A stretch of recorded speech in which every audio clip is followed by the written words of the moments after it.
नमस्ते ओं गम गणपतये नमः स्वर्णलक्ष्मी नमस्ते अस्तु परब्रह्म स्वरूपिणी राज्यं देहि धनं देहि सर्वकामांच देहि मे స్వర్ణలక్ష్మి అమ్మవారు ప్రతి ఒక్కళ్ళకి చక్కగా బ్రహ్మ జ్ఞానాన్ని ఇవ్వాలని, తద్వారా ప్రతి ఒక్కళ్ళు చక్కగా నవ్వుతూ హ్యాపీగా ప్రతి దాన్ని ఎంజాయ్ చేసే విధంగా ఉండాలని చెప్పేసి మనం అమ్మవారిని కోరుకుందాం. అంతేకాకుండా ప్రతి ఒక్కళ్ళకి చక్కగా రాజ్యం దేహి నాయకత్వ లక్షణాలని, ఒక అధికారాన్ని, పవర్ని, అథారిటీని అమ్మవారు ఇవ్వాలని, అలానే ధనం దేహి ప్రతి ఒక్కళ్ళకి విపరీతమైన ధనం ఇవ్వాలని, ఎక్కడుంటే అక్కడ ధనం ఉండాలని, ఆఫీసుల్లోనూ బ్యాంకుల్లోనూ ఇళ్లల్లోనూ ధనం శుభ్రంగా నింపుకొని ఉండాలని చెప్పేసి, అంతేకాకుండా సర్వకామార్థ సిద్ధి అనుకున్న పనులన్నీ అనుకున్న విధంగా అమ్మవారి ఇమ్మీడియట్లుగా నెరవేర్చే విధంగా మన అందరినీ ఆశీర్వదించాలని, అందరూ చక్కగా ఉండాలని చెప్పేసి అమ్మవారికి నమస్కారం చేసుకుంటూ, దానికి ముందుగా గణపతిని మనకి ధనాకర్షణ శక్తిని ప్రతి ఒక్కరికి ఇవ్వాలని చెప్పేసి మనం కోరుకుందాం.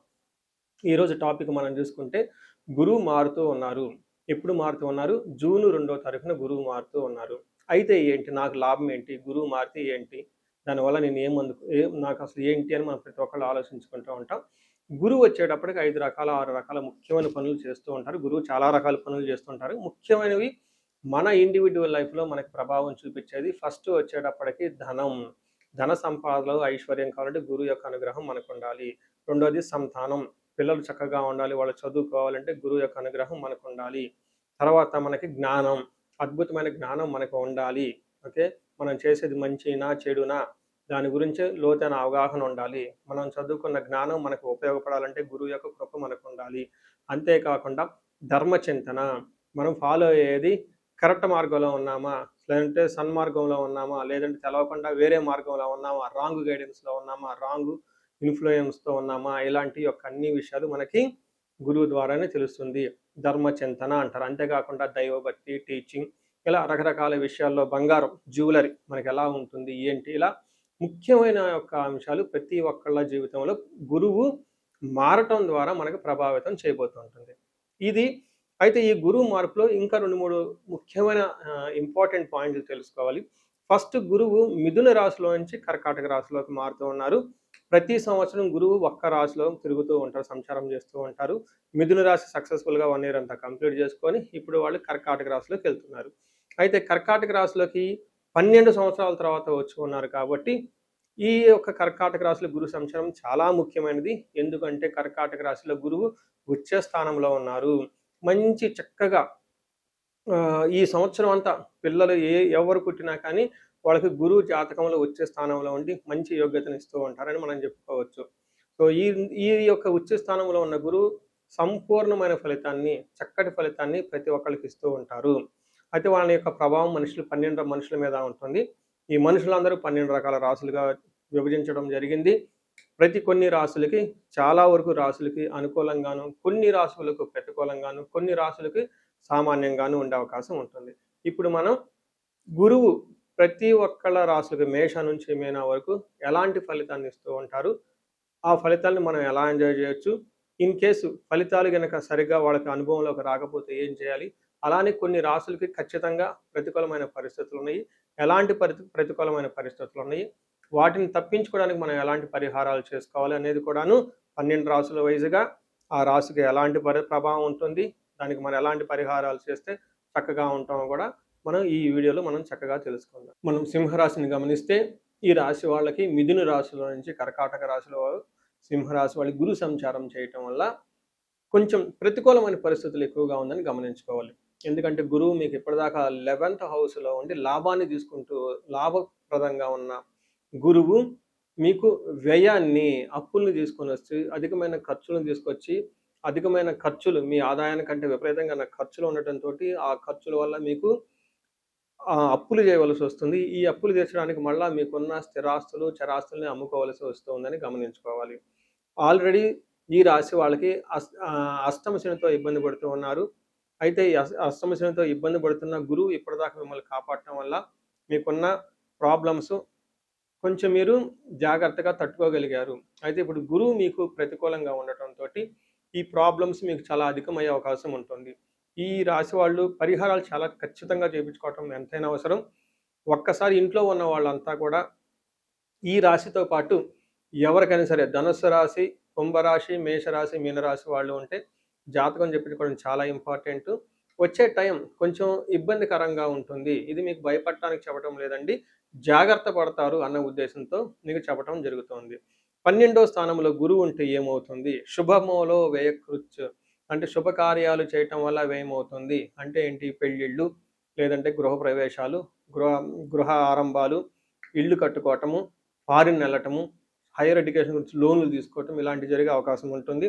ప్రాణీ విక్రయ దోషణం స్థానభ్రష్టత్యంత దారిద్ర్యం ద్వాదశి స్థానకే గురు అని మనకి సంస్కృతంలో చెప్తారు.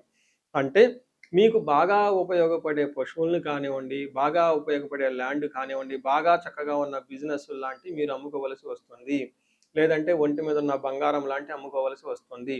ఎందుకు అని అడిగితే శుభకార్యాలు చేస్తారు. ఆ శుభకార్యాలు చేయడానికి కావాల్సిన ధనం మీకు ఉండకపోవడంతో అప్పులు చేస్తారు. ఈ అప్పులు చేయటానికి మళ్ళీ అవి మీకు భారం అవుతాయనే ఉద్దేశంతో వీటిని అమ్ముకోవాల్సి వస్తుంది. తద్వారా దూషించబడతారని గమనించాలి.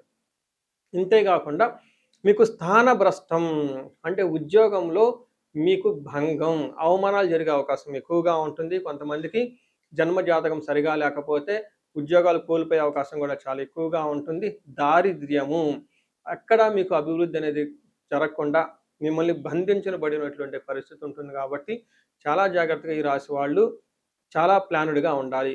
వీలైనంత ఎక్కువ టైము ఆధ్యాత్మికంగా గడపటము, తర్వాత భక్తికి సంబంధించిన పుస్తకాలు, గుడులు, తర్వాత ఆశ్రమాలు తిరగటం ఇవన్నీ చేస్తూ ఉండాలని గమనించాలి. అయితే కొంతలో కొంత బెనిఫిట్ ఏంటంటే మీకు దీర్ఘకాలికంగా ఉన్న సమస్యల అనారోగ్య సమస్యల నుంచి బయటపడతారు. తర్వాత ఎవరైతే బాగా చదువుకోవాలి అనుకుంటున్నారో వాళ్ళకి చదువు బాగా వస్తుంది. తర్వాత కంఫర్టబుల్గా చక్కగా లగ్జరీగా ఉండే అవకాశం కూడా చాలా ఉంటుంది. కార్లు ఇలాంటివి అయితే ఖచ్చితంగా కొంటారు. అయితే ఈ విషయంలో కొంచెం గమనించుకొని ఒక్కసారి ఎవరైనా కనుక ప్రాబ్లం అనిపిస్తే ఇండివిడ్యువల్ జాతకంగా మీరు ఒకసారి చూపించుకోవటం చాలా చాలా ముఖ్యం. ఈ రాశి వాళ్ళు పర్టికులర్గా చూపించుకోవడం చాలా చాలా అవసరం. సో చూశారు కదా, గురువు ఈ రాశి వాళ్ళకి ఎలాంటి అనుకూల ప్రతికూలాలు తీసుకొని వస్తున్నారు, ఫలితాలు తీసుకొని వస్తున్నారు, అనుభవంలోకి రాబోతున్నాయో ఈ జూన్ నుంచి 2027 జూన్ వరకు, 2026 జూన్ నుంచి 2027 జూన్ వరకు ఎలాంటి ఫలితాలు ఉన్నారో మనం తెలుసుకుందాం. అయితే గురువు యొక్క అనుకూల ప్రభావం మన మీద ఉండటానికి మనం కొన్ని రకాల పరిహారాలను ఖచ్చితంగా చేసుకోవాల్సి ఉంటుంది. ఒకటి, గురువుకి సంపూర్ణ శాంతి పూజలు చేసుకోవాలి. సంపూర్ణ శాంతి పూజలు అంటే ఏంటి? చాలా మందికి అవగాహన ఉండదు. గురు గ్రహానికి మన శాస్త్రాల్లో, గ్రంథాల్లో ఏదైనా గనక ఒక గ్రహం మనకి సరిగా అనుకూలించకపోతే ఆ యొక్క గ్రహం యొక్క మనం ప్రతికూల పరిస్థితుల నుంచి అనుకూలంగా మార్చుకునే ప్రక్రియ ఉంటుంది. దీనికి పరిహారాలు అంటారు. మనకి శాస్త్రాలు ఏ విధంగా చెప్పారంటే గురువుకి జప సంఖ్య 16,000 సార్లు చేయాల్సి ఉంటుంది. అధిదేవత, ప్రత్యధి దేవత ఇంకొక 3,000, 2,000 సార్లు చేయాల్సి ఉంటుంది. గురుగ్రహానికి ఇటు అటుగా ఒక 20,000 సార్లు జపం చేయాల్సి ఉంటుంది. అలానే గురుగ్రహానికి తర్పణం చేయాల్సి ఉంటుంది. గురుగ్రహానికి దానం చేయవలసి ఉంటుంది. గురుగ్రహానికి హోమం చేయవలసి ఉంటుంది. ఇలా ఈ 4 రకాల ప్రక్రియలను ఎవరైతే చేస్తారో గురుగ్రహ సంపూర్ణ శాంతి పూజలు అంటారు.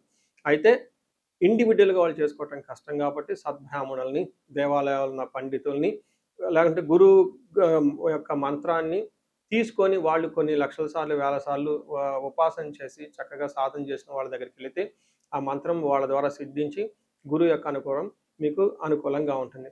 ఇది కాకుండా గురువుకి సంబంధించిన దేవాలయాలు అంటే మేధా దక్షిణామూర్తి కానివ్వండి, లేదంటే హయగ్రీవ సంబంధించిన దేవాలయాలు చక్కగా విజిట్ చేయటం చాలా మంచిది.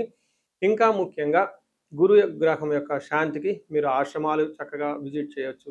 భగవద్గీత, పురాణాలు, వేదాలు, వేదాంతాలు ఇలా యాన్షియంట్ స్క్రిప్చర్స్ పురాతనమైన గ్రంథాలను తెలుసుకొని అర్థం చేసుకుంటే చాలా బాగుంటుంది.